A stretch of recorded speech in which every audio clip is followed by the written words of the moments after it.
जय हिंद। आज का एक जो क्लास है जियोमेट्री का तीसरा होने वाला है। वैसे तो मैंने 4 वीडियो बना रखा है जियोमेट्री पर, एक वीडियो है जो पूरे क्वेश्चन पे है। ठीक है, ये आज जियोमेट्री का तीसरा पार्ट होने वाला है जिसमें हम लोग त्रिभुज के बारे में पूरा पढ़ रहे हैं। त्रिभुज में आज हम लोग माध्यिका के बारे में और अंतः केंद्र, परिकेंद्र और लंब केंद्र के बारे में, सब के बारे में आज अच्छी तरह से सीखेंगे। ठीक है, चलिए स्टार्ट करते हैं। चलिए, माध्यिका क्या होती है? माध्यिका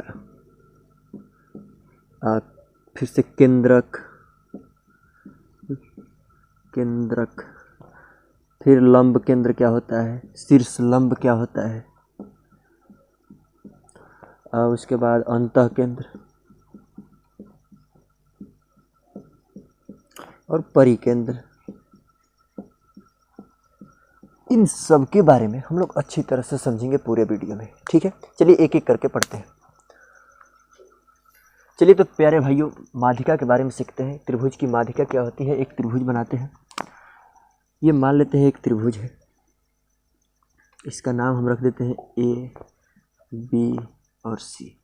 माध्यिका त्रिभुज का क्या होती है कि किसी भी शीर्ष से, त्रिभुज के किसी शीर्ष से, 3 शीर्ष होते हैं, इस किसी शीर्ष से इसके सामने वाली भुजा, ये इस शीर्ष का ये सामने वाली भुजा होगा, इस शीर्ष के ये सामने वाली भुजा होगा और ये वाले शीर्ष का ये सामने वाली भुजा होगा। इसे सम्मुख भुजा भी कहते हैं।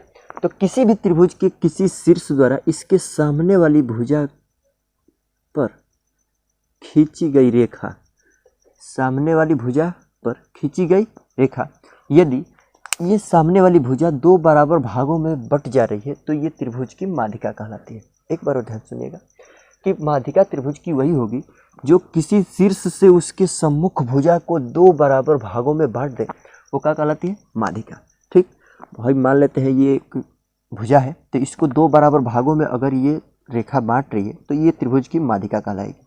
ठीक है, वैसे ही ये जो शीर्ष है, इससे जो रेखा जा रही है, इसके सामने वाली भुजा को 2 बराबर भागों में बांट रही है और यहाँ से जाने वाली रेखा इस साइड को 2 बराबर भागों में बांट रही है, तो ये त्रिभुज की माध्यिका होगी। इसका नाम रख देते हैं डी, ई और एफ।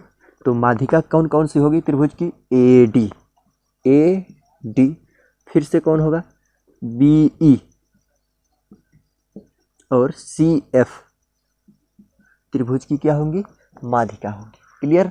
आप समझे होंगे कि त्रिभुज की माध्यिका क्या होती है। त्रिभुज की माध्यिका त्रिभुज के किसी शीर्ष द्वारा उसके सम्मुख भुजा को 2 बराबर भागों में बांटना, वो रेखा त्रिभुज की माध्यिका कहलाती है। समझ गए होंगे माध्यिका। अब देखिए, माध्यिकाओं का जो मिलान होता है, जिस पॉइंट पर माध्यिकाएं मिलती हैं, त्रिभुज की तीनों माध्यिकाएं जिस बिंदु पर मिलती है उसे केंद्रक कहते हैं। क्या कहते हैं भाई? केंद्रक, केंद्रक, या इसे गुरुत्व केंद्र भी कहते हैं। गुरुत्व केंद्र, गुरुत्व केंद्र कहते हैं। गुरुत्व केंद्र किसे कहते हैं? कि त्रिभुज की माध्यिकाएं जिस बिंदु पर मिलती हैं उस बिंदु को गुरुत्व केंद्र कहते हैं। इसे ओ से व्यक्त करते हैं। क्लियर? इसको सेंट्रॉइड भी कहते हैं, सेंट्रॉइड भी कहते हैं। तो गुरुत्व केंद्र या केंद्रक या सेंट्रॉइड, दोनों तीनों बात एक ही है। माध्यिका समझ गए होंगे कि किसी शीर्ष से उसकी सम्मुख भुजा पर जो रेखा खींची जा रही है, ये 2 बराबर भागों में अगर बांट रही है तो ये माध्यिका कहलाएगी। और माध्यिकाओं का मिलान जिस पॉइंट पर होगा उसे केंद्रक या गुरुत्व केंद्र कहते हैं। अब सुनिए, जो माध्यिका का केंद्रक होता है, केंद्रक, ये जो पॉइंट होता है, ये माध्यिका को 2 संबंधे 1 के अनुपात में विभाजित करता है। माध्यिका को 2 संबंधे 1 के अनुपात में विभाजित करता है। कौन? केंद्रक। जैसे ये माध्यिका मान लेते हैं कि जितनी भी लंबी होगी तो उसका 2 भाग इधर होगा और 1 भाग इधर होगा। जैसे ए ओ, ए ओ और O D, O D. Clear है? तो इन दोनों में जो रेशियो होगा वो 2 संबंधे 1 का होगा। मतलब माध्यिका का 2 भाग इधर और 1 भाग यहाँ से इतना होगा। 1 भाग ये, इसमें 2 भाग होगा। क्लियर? इसी तरह इसमें 1 भाग, इसमें 2 भाग, इसमें 1 भाग और इसमें 2 भाग। समझ गए होंगे। तो त्रिभुज की माध्यिकाओं में 2 संबंधे 1 का अनुपात होता है। ये जो केंद्रक होता है, ये इनको 2 संबंधे 1 के अनुपात में विभाजित कर देता है। समझे? आगे देखते हैं, इस पर एक क्वेश्चन लेते हैं। जैसे हम मान लेते हैं कि माध्यिका ये जो है ये 6 सेंटीमीटर की है। किस सेंटीमीटर की है? 6 सेंटीमीटर की।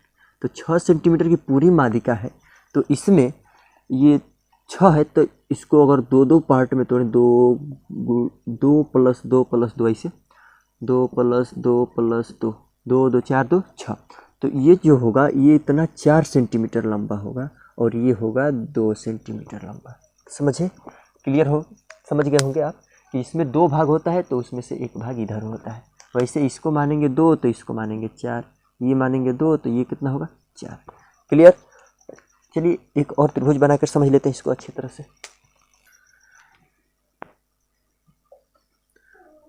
अगर ये त्रिभुज की माध्यिकाएं हैं तो ये इसका केंद्रक होगा। इसको मान लेते हैं, ये होगा 3 तो ये कितना होगा? 6 होगा। ठीक है, ये 3 होगा तो ये कितना होगा? 6। ये 3 तो ये 6। और समझते हैं, ये त्रिभुज की माध्यिकाएं हैं तो ये होगा केंद्रक। अब समझिए, ये मान लेते हैं 4 तो ये कितना होगा? 8। 4 तो ये 8, ये 4 तो ये 8। आपको अच्छी तरह से समझ में आ गया होगा कि ये 2 संबंधी एक के ही अनुपात में केंद्रक इसको विभाजित करता है। क्लियर? समझ गए होंगे। माध्यिका के बाद अगला स्टेप पढ़ते हैं। जो इससे पहले वाली जितनी भी वीडियो है, इन सभी वीडियो का हम लिंक डिस्क्रिप्शन बॉक्स में दे देंगे, आप ध्यान से उसको देख लीजिएगा। बिना देखे ये वीडियो समझ में उतना बढ़िया से नहीं आएगा, लेकिन उस वीडियो को भी देख लेना ताकि क्लियर हो जाए आपको। क्लियर? चलिए शीर्ष लंब के बारे में सीखते हैं। शीर्ष लंब अल्टीट्यूड के बारे में समझते हैं। ठीक है, एक त्रिभुज बनाते हैं। ये है एक त्रिभुज, नाम लिख देते हैं ABC। पहले शीर्ष लंब किसे कहते हैं? तो किसी त्रिभुज के उसके शीर्ष से, किसी त्रिभुज के शीर्ष से इसकी सम्मुख भुजा पर डाला गया लंब। लंब का मतलब यहाँ 90 अंश का कोण बनाना चाहिए। ठीक है, इस शीर्ष से इस भुजा पर डाला गया लंब यहाँ 90 अंश का बनना चाहिए। इस शीर्ष से इस भुजा पर डाला गया लंब यहाँ 90 अंश बनाना चाहिए। जरूरी नहीं है कि इसको 2 बराबर भागों में बांटना, बस लंब किसी तरह बन जाना चाहिए। शीर्ष से सम्मुख भुजा पर डाला गया लंब, इस शीर्ष की ये सम्मुख भुजा है तो इस पर डाला गया लंब, इस शीर्ष का ये सम्मुख भुजा है तो यहाँ से डाला गया लंब, इस शीर्ष का ये सम्मुख भुजा है तो इस शीर्ष से इस पे डाला गया लंब। अब देखिए, इसका भी नाम लिख देते हैं DEF। तो AD शीर्ष लंब होगा, BE ये भी शीर्ष लंब होगा, CF यह भी शीर्ष लंब होगा। आप समझे होंगे कि शीर्ष लंब क्या होता है कि किसी भी त्रिभुज के उसके शीर्ष द्वारा उसके सम्मुख भुजा पर डाला गया लंब शीर्ष लंब कहलाता है। तो अब शीर्ष लंब के बारे में आप समझ गए होंगे। अब देखिए, ये जो तीनों शीर्ष लंब है, इनका जो प्रतिच्छेद बिंदु है इसको कहते हैं लंब केंद्र। क्या कहते हैं? लंब केंद्र, अर्थो सेंटर, अर्थो सेंटर। शीर्ष लंब के जो कटान बिंदु होता है, प्रतिच्छेद बिंदु होता है, इसे लंब केंद्र कहते हैं। क्लियर हो गया? लंब केंद्र किसे कहते हैं? तो शीर्ष लंबों के कटान बिंदु को लंब केंद्र कहते हैं। क्लियर? अब देखिए, ये जो रेखा है ये शीर्ष लंब है, ये जहाँ काटेंगी एक दूसरे को वो क्या कहलाएगा? लंब केंद्र कहलाएगा। बात क्लियर हो गई होगी। अब देखिए, इस पे सवाल कैसे करेगा आपसे क्वेश्चन। एक त्रिभुज बनाते हैं इसे, मान लेते हैं कि ये शीर्ष लंब है। क्या है भाई? ये लंब केंद्र है, ये लंब केंद्र है। अब यहाँ जो कोण बनेगा और यहाँ जो कोण बनेगा, ABC यही त्रिभुज है सेम यहाँ पर। अभी बस इसको हटा दे रहे हैं।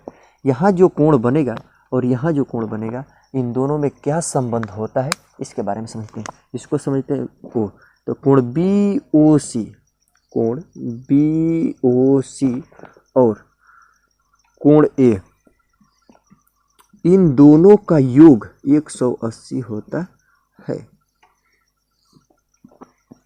क्या समझे कि ये जो कोण बन रहा है और ये जो कोण बन रहा है, इन दोनों को जोड़ने पर 180 आना चाहिए। कब? जब ये लंब केंद्र कहेगा तब। लंब केंद्र कहेगा तो इन दोनों का जोड़ 180 अंश होता है। क्लियर? अब देखिए, एक और आगे क्वेश्चन लेते हैं। जैसे आपसे कह देगा कि यदि सवाल में कि यदि त्रिभुज ए बी सी में ओ लंब केंद्र है, लंब केंद्र है, क्लियर। अब देगा कोण बी ओ सी बराबर 130 डिग्री, तो कोण ए का मान ज्ञात कीजिए। सवाल है ये क्वेश्चन कह रहा है ए बी सी में त्रिभुज ए बी सी, पहले एक त्रिभुज बना लेंगे ए बी सी, इसमें जो ओ है वो लंब केंद्र है।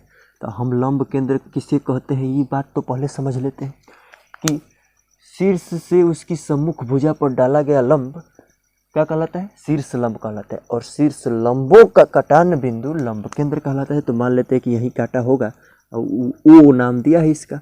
अब कह रहा है बी ओ सी, बी से ओ और ओ से सी, इसका मान दिया है 30 डिग्री। कितना दिया भाई, 30 डिग्री। तो कोण ए का मान ज्ञात कीजिए, इसका मान पूछ रहे हैं। तो हम लोग जानते हैं कि यहाँ जो कोण बनता है, अभी देख लेते हैं, यहाँ जो कोण बनता है बी ओ सी और जो शीर्ष पर इसका कोण बनता है कोण ए, इन दोनों का जोड़ कितना होता है भैया, 180 होता है। क्लियर।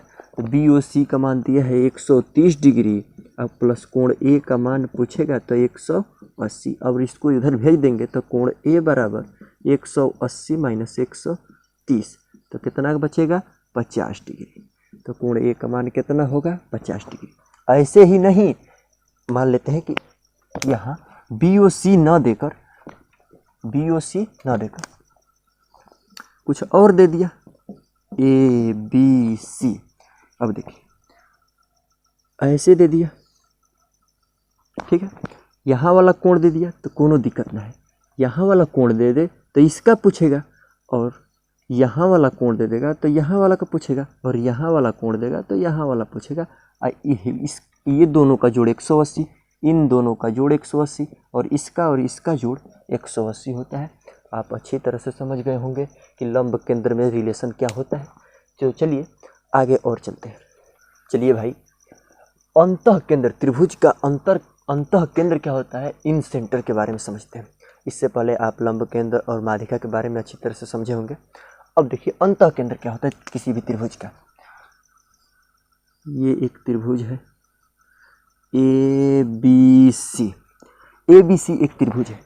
अंतः केंद्र की बात करें तो अंतः केंद्र के लिए त्रिभुज के कोणों के समद्विभाजक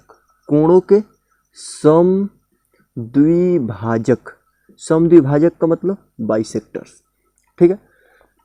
इस कोण का समद्विभाजक का मतलब इस कोण को दो बराबर भागों में बांटने वाली रेखा, ठीक है।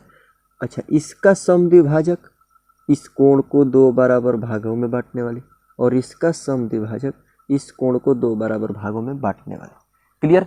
अब देखिए समद्विभाजक अंतः केंद्र किसे कहते हैं, तो त्रिभुज के कोणों के समद्विभाजक जिस बिंदु पर मिलते हैं। देखिए इस कोण का समद्विभाजक ये, इसका ये, और इसका समद्विभाजक ये है। अब ये तीनों समद्विभाजक जिस बिंदु पर मिलेंगे इसे कहते हैं अंतः केंद्र, इन सेंटर। क्लियर। DEF नाम रख देते हैं इसका।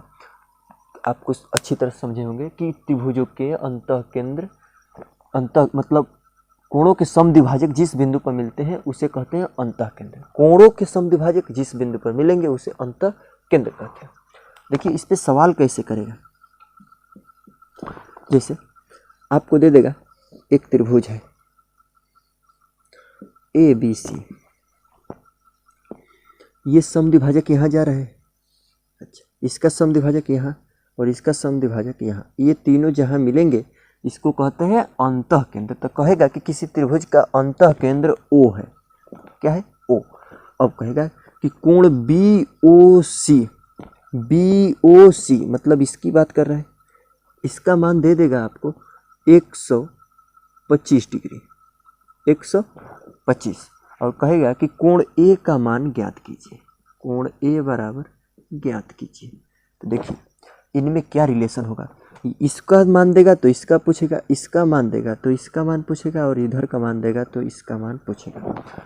आपको ध्यान यही रखना है कि यहाँ अंतः केंद्र दे रहा है कि लंब केंद्र दे रहा है कि परि केंद्र दे रहा है, क्या दे रहा है, बस इम्पोर्टेंट यही है। यहाँ अंतः केंद्र दे रहा है तो इसके लिए रिलेशन समझिए इसका। कोण BOC, ये देखिए कोण BOC बराबर होता है 90 प्लस कोण A/2 के। ठीक है, BOC इसका मान देगा तो इसका जो मान होगा ये इसके 90 प्लस A/2 के बराबर होगा।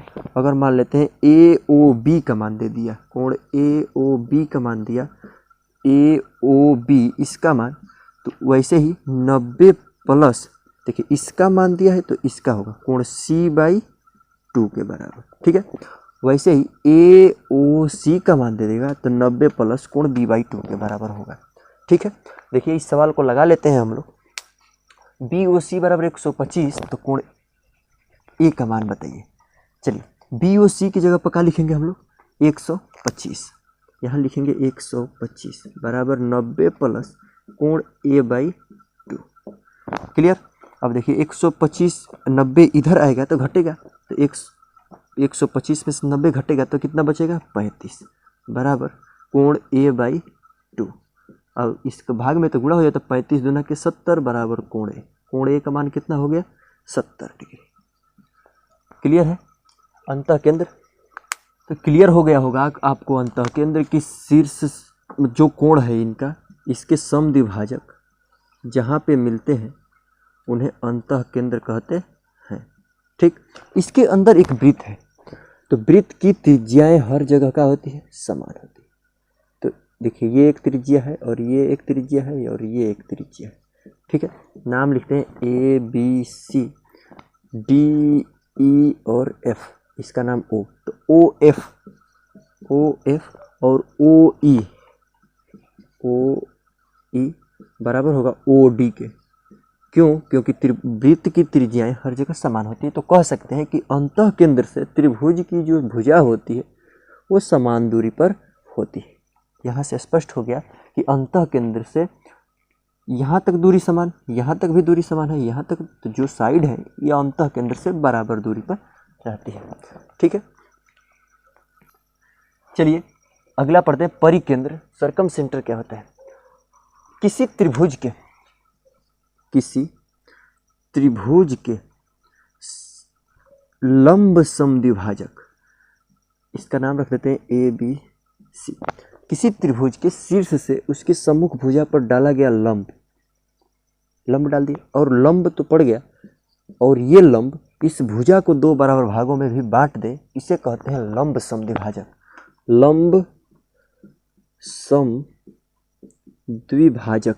लंब समद्विभाजक किसे कहते हैं? कि किसी त्रिभुज के उसके शीर्ष से उसकी सम्मुख भुजा पर डाला गया लंब उसको दो बराबर भागों में बांट दे, इसे कहते हैं लंब समद्विभाजक। क्लियर। तो किसी त्रिभुज के लंब समद्विभाजक, ये है लंब समद्विभाजक और ये भी लंब समद्विभाजक और ये भी लंब समद्विभाजक, ये दो बराबर भागों में बंटना चाहिए। ठीक है, तब लंब समद्विभाजक होगा। यहाँ भी लंब है और ये भी लंब है और ये समद्विभाजक भी है, ये भी समद्विभाजक है और लंब भी है, लंब होगा और समद्विभाजक होगा।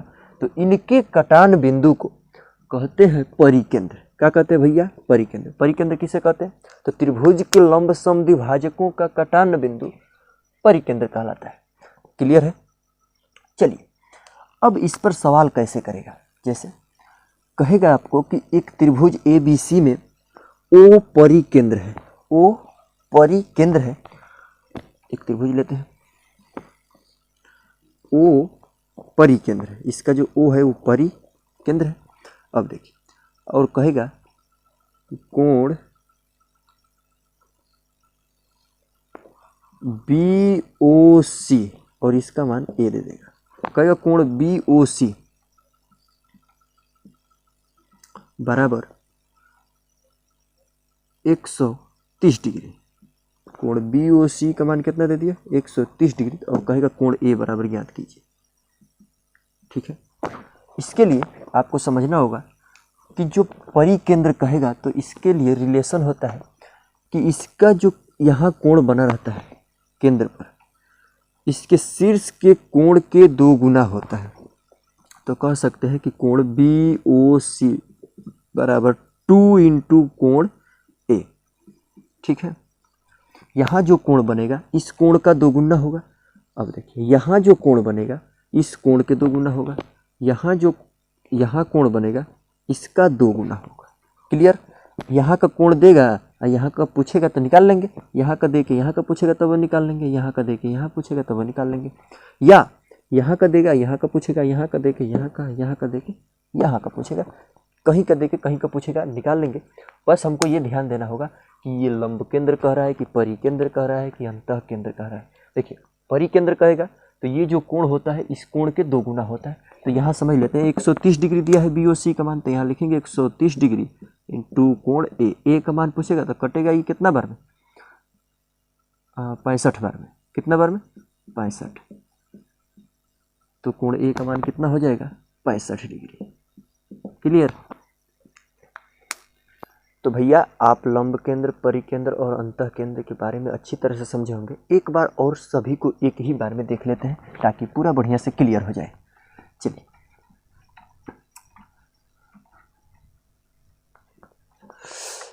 लंब केंद्र पहले पढ़ते हैं। लंब केंद्र, तो लंब केंद्र के लिए त्रिभुज का ये वाला जो कोण होता है इन दोनों का योग 180 होता है। इसका और इसका कोण दोनों का जोड़ 180 होता है। अब देखिए अंतः कोण में, अंतः केंद्र में त्रिभुज का ये वाला कोण और ये वाला कोण, तो इसका मान इसके आधा और इसमें 90 जोड़ेंगे तब उसके बराबर होता है। जैसे इसको O मान लेते हैं, BCA मान लेते हैं, तो कोण BOC का मान होगा 90 प्लस कोण A/2 के, इसके आधा के और इसमें 90 जोड़ना पड़ेगा। इसके आधा और इसमें 90 जोड़ेंगे तो इसका मान आएगा, इसका आधा और 90 जोड़ेंगे तो इसका मान आएगा। ठीक है, अब परिकेंद्र के बारे में देखते हैं। परिकेंद्र में क्या होता है कि त्रिभुज का ये वाला कोण इसके 2 गुना होता है, ये वाला कोण इसके 2 गुना होता है, ये वाला कोण इसके 2 गुना होता है। आप अच्छी तरह से समझे होंगे। ये वीडियो लंबी ना हो जाए इस वजह से यहीं पे बंद कर दे रहे हैं इसको, और इसके आगे त्रिभुज के बारे में पढ़ेंगे। क्लियर? समझ में आ गया होगा।